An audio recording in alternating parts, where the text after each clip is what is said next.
pour connaître des gens qui font de la course à pied, je pense que c'est des gens un peu fous, un peu barrés. Je pense que l'idée initiale de dire on va être clown dans un service de pédiatrie, moi je suis arrivée au Rire Médecin il y a 21 ans, il y avait beaucoup de soignants qui nous disaient c'est complètement dingue, vous venez dans un endroit où les gens souffrent et vous arrivez avec un nez rouge et vous prétendez faire rire les gens, c'est n'importe quoi. Quelque part c'est deux fondus qui se retrouvent.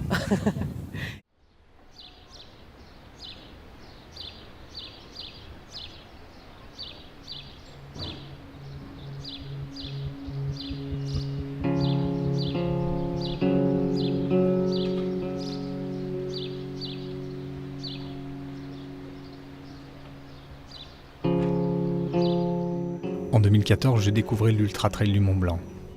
Connaissant quelques chemins autour du massif, je ne pensais pas vivre de telles émotions en tant que spectateur. Depuis, j'en ai construit un rêve, une motivation, et en 2015, j'ai souhaité commencer par les 53 km de l'OCC. À l'époque, je ne le sais pas, mais cette course deviendra le point de départ d'une grande aventure. Et voilà, ouais, sinon j'arrive pas trop à visualiser jusqu'à tout le grand col Ferret.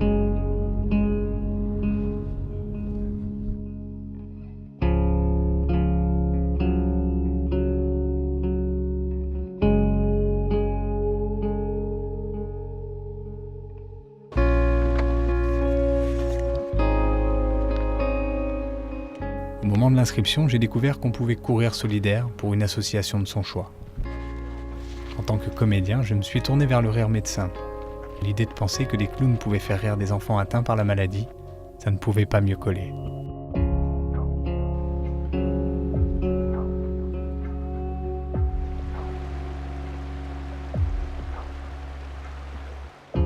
Pour la première fois, je devenais non pas l'ambassadeur d'une marque, mais plutôt d'une cause. J'allais devoir fédérer, lever des fonds et mériter ces sentiers.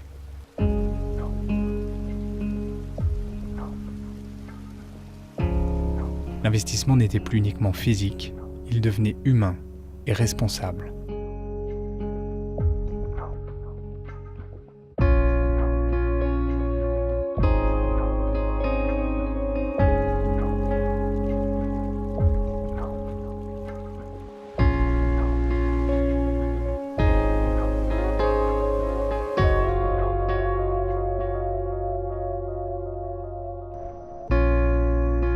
Quelques mois plus tard, sur la ligne de départ, ma peur de l'inconnu n'était plus celle des courses passées. Sans le savoir, ce dossard solidaire allait me procurer une force supplémentaire, m'interdisant de penser aux souffrances et à l'abandon possible. Mon défi devenait un devoir, et il me fallait rendre la copie la plus propre possible. Chaque foulée prenait un sens, et allait me mener jusqu'à une arrivée incroyablement chaleureuse et émouvante à Chamonix. En 2018, le rendez-vous est pris de nouveau. Cette fois, je ne souhaite pas uniquement courir. Je vais aller plus loin, découvrir l'envers pour mieux comprendre le décor. Nous sommes au mois de mai, Olive et Gustave, tous deux clowns au Rire Médecin, acceptent de m'embarquer dans le service de pédiatrie de l'hôpital Armand-Trousseau à Paris. Une immersion qui me met face à des images violentes, sans concession. Ceux qui forment notre avenir sont là. Ils se battent sans répit et tentent d'avancer chaque jour vers la sortie. Une course effrénée contre la maladie et dont la ligne d'arrivée leur est inconnue. Parents, soignants et clowns forment une famille soudée. Chacun a sa mission et celle des clowns résonne depuis les chambres jusqu'au fond des couloirs.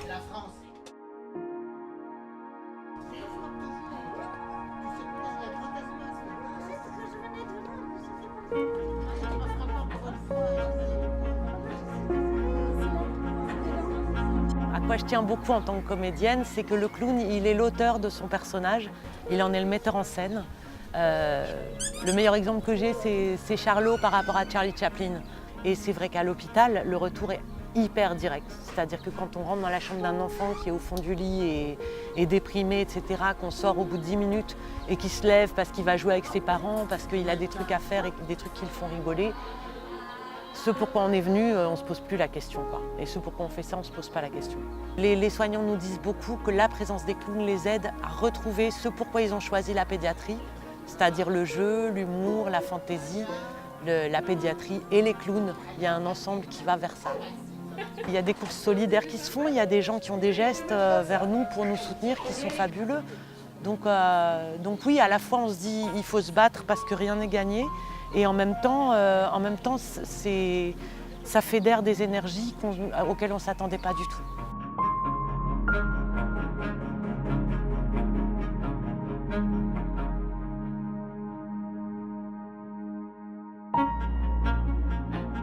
À mon retour de l'hôpital, j'ai pris conscience de la chance d'être libre.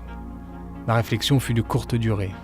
Mon métier, mes proches et ma passion formaient un bagage parfait à la création d'une action complémentaire à celle des clowns.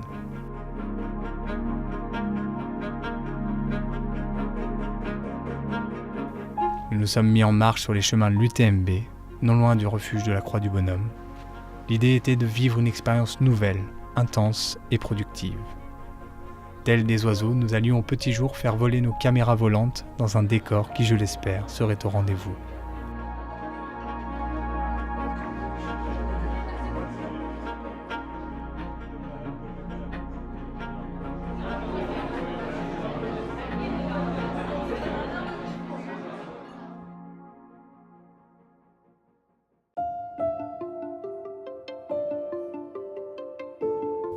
Le lendemain matin, aux premières lueurs du jour, nous étions présents. La nature avait-elle compris ce que nous avions en tête ? Chacun d'entre nous savait déjà que la surprise réservée aux enfants serait de taille. Nous devions juste opérer avec soin, afin de rendre hommage à celle qui nous laissait libres de créer.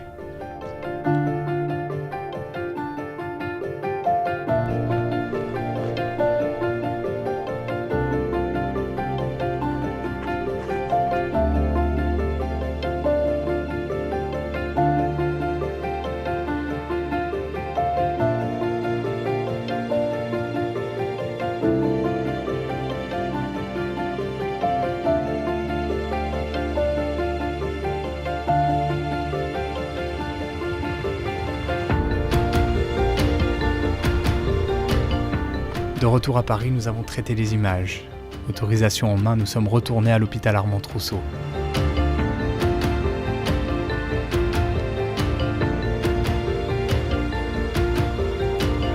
J'ai l'impression d'être un aigle. T'as l'impression d'être un aigle ? Oui. Ouais. Et de voir tout. Ouais, c'était trop bien. Peut-être y aller après et le découvrir plus en largeur. L'évasion virtuelle fonctionnait. Le décor venait de changer, et à cet instant précis, je venais de comprendre que nous devions continuer.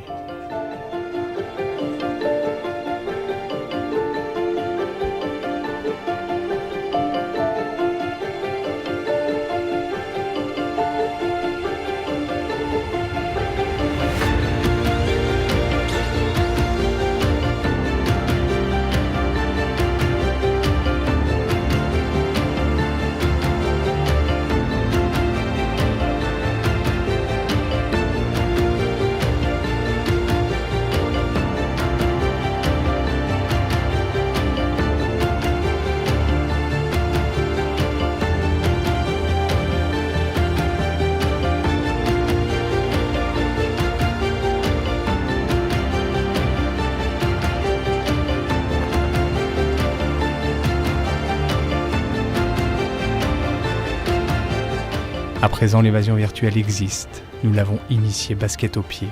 Et avec de la volonté et du partage, elle deviendra peut-être réelle et guérisseuse.